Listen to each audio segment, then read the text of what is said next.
सगळ्या कार्यकर्त्यांच्या, सगळ्या जीवभावा माणसांच्या ज्या सूचना आहेत त्या पद्धतीनं मला थोडी पार्श्वभूमी सांगायची की नुकत्याच झालेल्या स्थानिक स्वराज्य संस्थेच्या निवडणुकीमध्ये सगळे कार्यकर्ते त्या ठिकाणी लढत असताना सुद्धा जर धाराशिव लोकसभा मतदारसंघाचा आपण विचार केला तर एकाही पंचायत समितीमध्ये, नगरपालिकेमध्ये त्या ठिकाणी आम्हाला यश मिळू शकलं नाही। अनेक सामान्य कार्यकर्ते, अतिशय चांगल्या पद्धतीने काम करणारे कार्यकर्ते सुद्धा ह्या निवडणुकीत अतिशय वाईट पद्धतीने त्या ठिकाणी पराभूत झाले। मी असेन, आमचे सगळे सहकारी असतील, आम्ही 24 तास मधला 24 तास वेळ सामान्य माणसासाठी, सामान्य लोकांसाठी, त्याच्या समस्येसाठी द्यायचं काम आम्ही प्रामाणिकपणे केलंय। आणि ह्याचे साक्षीदार सगळे सर्वसामान्य माणसं आहेत। आपल्या सगळ्याच्या माहितीसाठी आमचा कार्यकर्ता, आम्ही कधी कामात कमी पडलोच नाहीत, लोकांच्या समस्या सोडवण्यातही आम्ही कधी कमी पडलो नाहीत। पण दुर्दैवानं सत्तेमुळं त्या ठिकाणी आम्हाला ह्या पराभवाला सामोरं जावं लागलं। मला आपल्याला अतिशय प्रामाणिकपणे सांगायचं की सामान्य माणसाच्या कामासाठी खरं तर इथं आम्ही लोकप्रतिनिधी म्हणून बसलेलो आहेत।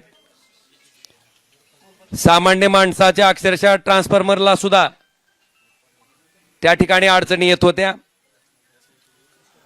आज सगळ्यांच्या माध्यमातून त्या ठिकाणी आम्ही निर्णय घेतलाय की शिवसेना पक्षात त्या ठिकाणी आम्ही जाणार आहेत।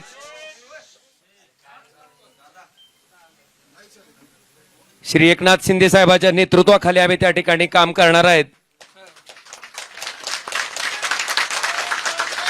याच्या पाठीमागची पार्श्वभूमी अशी आहे की आपण बघितलं असेल, ज्या कारणामुळे त्या ठिकाणी मी माझं सार्वजनिक जीवन सुरू केलं की ह्या वाईट वृत्तीची लोक कुठल्याही परिस्थितीत त्या ठिकाणी राजकारणाच्या पटलावर राहिली नाहीत पाहिजेत। ती भूमिका आजपर्यंत मी त्या ठिकाणी चोखपणे निभावत आलो। कायदेशीर बाबीवर सुद्धा आम्ही त्याच पद्धतीनं पूर्ण आमच्या कुटुंबानं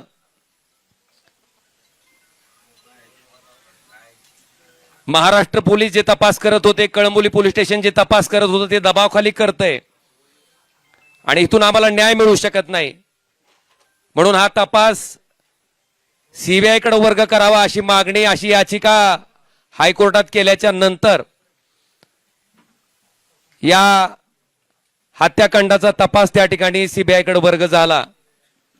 20 वर्ष अविरतपणे न्यायालयीन प्रक्रिया चालली। फार मोठ्या अपेक्षा आमच्या कुटुंबाला त्या निकालात होत्या, मेरिटवर निकाल येईल अशी अपेक्षा होती। पण दुर्दैवानं जो काही निकाल आला, ज्याच्यामध्ये सन्माननीय न्यायालय म्हणतंय की राजकीय वैमनस्य होतं, तेही मान्य करतंय। कुठल्याही हत्याकांडामध्ये उद्देश, मोटिव्ह फार महत्वाचा असतो, तेही न्यायालय मान्य करतंय। पण दुर्दैवानं कळंबोली पोलीस स्टेशनच्या तपासाला त्या ठिकाणी बेस करून मला वाटतं ज्या पद्धतीचा निकाल आला तो अतिशय दुर्दैवी होता। आणि अशा पद्धतीनं या निकालाचं दुःख, कारण ज्या दिवशी राजेसाहेब गेले त्या दिवशीचं जे दुःख होतं तशाच पद्धतीचं दुःख आमच्या पूर्ण कुटुंबाला काल सहन करावं लागलं। मला वाटतं ह्याच्यामध्ये एक माणूस त्या ठिकाणी सक्षमपणे आमच्या पाठीशी उभा होता आणि त्यांनाही ते पटलेलं नव्हतं। काल ज्या पद्धतीने निकाल आला त्याच्या बाबतीत सीएम साहेब, देवेंद्रजी फडणवीस, श्री एकनाथ शिंदे साहेब यांच्याशी माझं बोलणं झालं। त्यांनी अमित शहा साहेबांबरोबरही माझं बोलणं करून दिलं। आम्ही त्यांना इतकीच विनंती केली की साहेब आम्हाला कुणाचा फेवर नको आहे, पण आम्ही जे संघर्ष मागच्या 20 वर्षापासून करतोय, फक्त न्याय मागतोय, तो न्याय आम्हाला मिळवून द्यावा ही आम्ही कळकळीची विनंती त्या ठिकाणी केली. नवनवीन घडामोडी पाहण्यासाठी स्टार महाराष्ट्र न्यूजला सबस्क्राईब करा आणि ताज्या बातम्यांचे अपडेट मिळवण्यासाठी बेल आयकॉनला प्रेस करा आणि परिपूर्ण बातमी बरोबर रहा, इतरांपेक्षा एक पाऊल पुढे.